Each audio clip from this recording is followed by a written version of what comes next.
Hello, hello. My name's Tyson Farmer from TysonFarmer.com, and I teach online guitar lessons for all levels and styles. Welcome to Everyday Exercises Guitar Box Patterns. This is the general introduction video that applies to all levels, so watch this before you get started with any of the exercises. You can find all the exercises on the link below to my box pattern playlist with all difficulty levels. If you're already familiar with box patterns, feel free to just skip right to the exercises, but if you stick around to the end of this video, I'll give you a very handy little counterintuitive but helpful hack that can really streamline your workflow on almost any repetitive guitar exercise you can think of. Okay, first, a quick rundown of why this exercise is so cool and useful. First, it's designed to work your finger independence in a way that standard guitar scales cannot. It works every finger equally, including and especially the pinky finger. Although it's not very functional musically, meaning it's not really a musical scale, it's super simple to learn and a great hand warm-up as well as an exercise, as in going to the gym exercise for your fretting hand. So if this exercise is all you do in the day for playing your guitar, it's still a great way to get your hands gradually stronger. It's scalable for all playing levels. It's a great learning tool for beginners, but can be modified for intermediate and advanced players. With various modifications, you can simultaneously add in alternate picking exercises for your picking hand. And that's a lot of what I'm going to be doing with all these exercises. I'm going to be just adding more and more stuff to them as you go and get faster. Like most good guitar exercises, it is scalable across the entire guitar neck, which makes you practice in all positions and fret widths. It encourages and constantly reinforces correct fretting hand position as you play. And even though this particular video is designed for 6-string guitar, it can be adapted to pretty much any fretted stringed instrument, including, of course, electric and acoustic guitars, but also bass guitar, banjo, ukulele, mandolin, and even 7- and 8-string guitars. And it bears mentioning that although I'll be using an acoustic guitar to guide this tutorial, it is designed for both electric and acoustic guitars. Okay, a quick rundown of all the terms I'll be using in this video. I'm going to be using finger numbers instead of the traditional finger nicknames, so your pointer finger will be 1, your middle finger will be 2, your ring finger's 3, and your pinky finger is 4. So 1, 2, 3, and 4. Also, since I want my tutorials to be useful for right-handed as well as left-handed players, I'm going to be generically referring to the hands as fretting and picking hands instead of right and left hands. So whichever hand does the work of pushing down on the frets along the neck is your fretting hand, and the hand that picks the strings will be your picking hand. If you're not sure, traditionally your dominant hand that you write with is the one that picks the strings, and your non-dominant hand will do the fretting. So here's what the basic pattern looks like on a guitar diagram. I set this grid to the side like you're looking down at your guitar as if it's sitting on your lap or the floor. So this thickest line is your thickest string, and you'll be playing starting from this fret, for example, and playing up the frets with fingers 1, 2, 3, and 4. Then continuing down to the next string below that with the first finger, and continuing walking up the frets with fingers 2, 3, and 4, and continuing to move down to the next string with the first finger every time you use up all your fretting hand fingers on each string. Even though you continue moving physically to the next string down every time, we will actually call this direction that we're moving in ascending, because even though our fingers are physically working their way down closer toward the ground, the pitch is steadily rising up, or ascending, like ascending or going up a flight of stairs, because you're moving from the lower sounding strings to the higher sounding strings. This is pretty much a musically universal concept. When you're talking about direction, it's assumed you mean that the direction of the notes is going up or down in pitch, since fingers can go in any number of different directions on different instruments, so they had to make the terminology universal across all instrument types.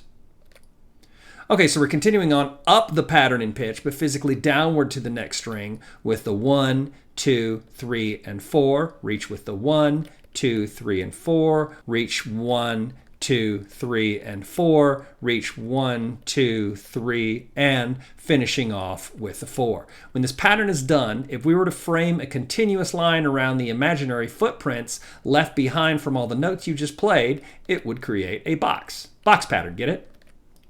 Okay, now we're going back down in reverse direction, and this time we are going to be playing the descending version of the scale because it's gradually going down in pitch. However, I recommend you don't repeat that last fourth finger note here. I recommend you do like this when you're finishing the ascending portion on this last string.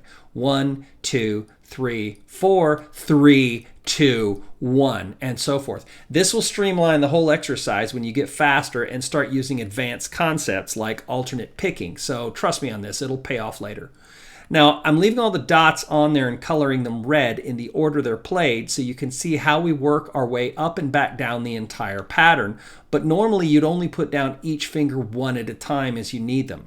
So this time when we run out of fingers on one string, we're going to reach with the fourth finger to the next string above and then walk the fingers down each time with the 4, then 3, 2, and 1. Reach with the 4, then 3, then 2, then 1. Reach with the 4 to the next string up. 3, 2, 1. Reach with the pinky next string up. 3, 2, 1. Reach with the 4 next string up. 3, 2, and finishing up with 1. And that's the box pattern. Okay, here's what the box pattern exercise looks like in real life. Choose a spot to play on your neck, doesn't matter where. I'll be playing this example starting on the 5th fret on the thickest guitar string, and each finger gets its own fret moving up. So fingers 1, 2, 3, and 4. Then hop your first finger down to the next string, same fret as you started with the first finger, and continue from there. 1, 2, 3, and 4. Continue on down this way. 1, 2, 3, 4. 1, 2, 3, 4. 1, 2, 3, 4. 1, 2, 3, 4 until you run out of strings and frets all the way to the end. Then reverse and go back the way you came. Remember not to repeat the last note, just reverse direction. So 1, 2, 3, 4, 3, 2, 1. Then this time the fourth finger leads. Hop it up to the next string on its fret and continue in this direction. 4, 3, 2, 1. Reach and hop. 4, 3, 2, 1. Reach, hop. 4, 3, 2, 1. Reach. 4, 3, 2, 1. Reach. 4, 3, 2, 1. All the way back to the beginning where you started. Unlike most standard musical scales, in these exercises, I don't recommend progressively laying down the fingers and leaving them as you go, but playing each note one finger at a time to strengthen them each on their own. And this is why this is a great exercise for finger independence too. You normally wouldn't do this with most musical scales. You'd sort of brace the fingers as needed as you go. But in this case, it's a means to an end. It's just a finger exercise. Here's what the finished product looks like, but I'll be playing it in fast forward just for illustration.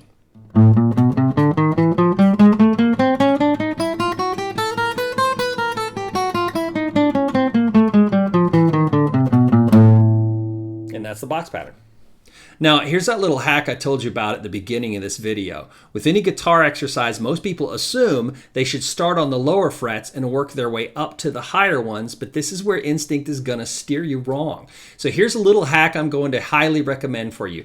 Don't start on the lower frets. Start any guitar exercise on the higher ones and work your way down to the lower frets. If you start on the lower, wider frets and work your way up to the higher, smaller ones, you'll be starting with a more difficult finger stretch at the beginning of the exercise and then working your way to an easier finger stretch at the end of the exercise, pretty much the opposite of what you want a guitar exercise to do. You want your guitar exercises and warm-ups to start easy when you're starting cold and get progressively more challenging as your hands get warmed up and more limber. That's why this exercise and most of my guided exercises are going to work from the higher frets down to the lower. Okay, that does it for the basic introduction. Now, go ahead and find the video that corresponds to the difficulty level that you think will work for you and start with the exercises. I've split them up into absolute beginner, beginner, intermediate, intermediate plus, advanced, and advanced plus skill levels. If you're not sure which one you are, just start with the absolute beginner level video, and if it's super boring for you, just keep skipping up to the next sections until it becomes more challenging and interesting for you. And if any one section is just a little too fast or slow for you, you can always click on the little gearbox settings icon on the bottom right of the screen and adjust the playback speed until it's closer to your ideal speed. If you're interested in online guitar lessons with me, click the link below to my website, tysonfarmer.com, and drop me a message through my contact form for any questions or to see if I have lesson times available. I offer a free half-hour, no obligations guitar demo lesson to anyone interested, so drop me a line. I'm Tyson Farmer. Thanks for watching.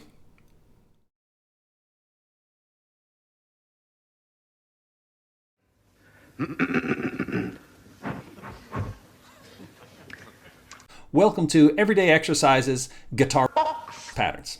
You can find all the exercises on the link below to my pattern playlist with all difficulty levels. If you're already familiar with patterns, feel free to just skip right to the exercises, but if you stick